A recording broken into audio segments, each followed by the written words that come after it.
29-year-old Larry Wilcox was the studio's first choice to play the lead role, straight-laced officer John Baker. He was an experienced actor. We were all familiar with him, and that he would be perfect for the role of John. Hollywood was a far cry from Wilcox's hometown of rural Rawlins, Wyoming. The ranch is a hard life, you know, it's a labor's life. And, digging fences and branding cows, and as a young boy, I got to grow up truly a cowboy. In 1967, the 20-year-old joined the Marine Corps Reserve, where he became an artilleryman in America's most controversial war. I spent 13 months in Vietnam on the DMZ during the Tet Offensive with a really great group of young men. I was discharged as sergeant.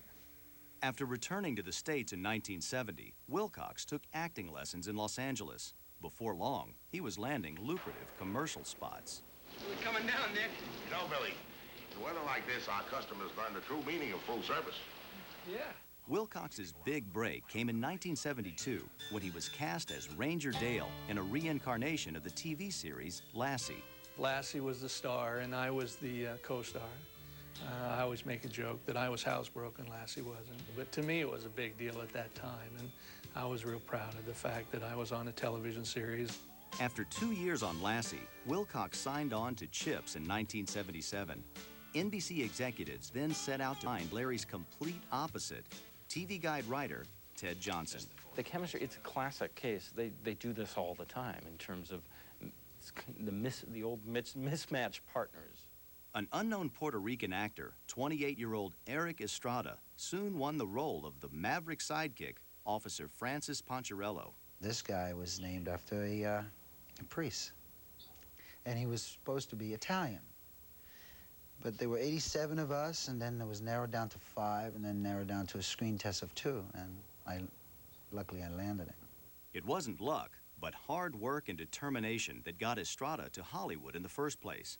Born Enrique Estrada, the young man fought his way off the mean streets of New York City. I was born and raised in Spanish Harlem, and a welfare recipient, and all I ever wanted to do was make a living.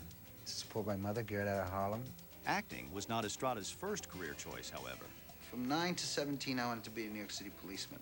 And then, at the age of 17, I got into drama club, chasing a pretty blonde girl named Christine Laporte. And I got into drama club, and I just fell in love with it.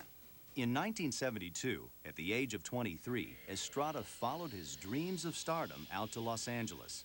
I got various jobs, selling cars, working as a bouncer in a bar called the Red Chariot. And then little parts started coming up, and I started auditioning and getting the roles. But being a Latino in Hollywood wasn't easy.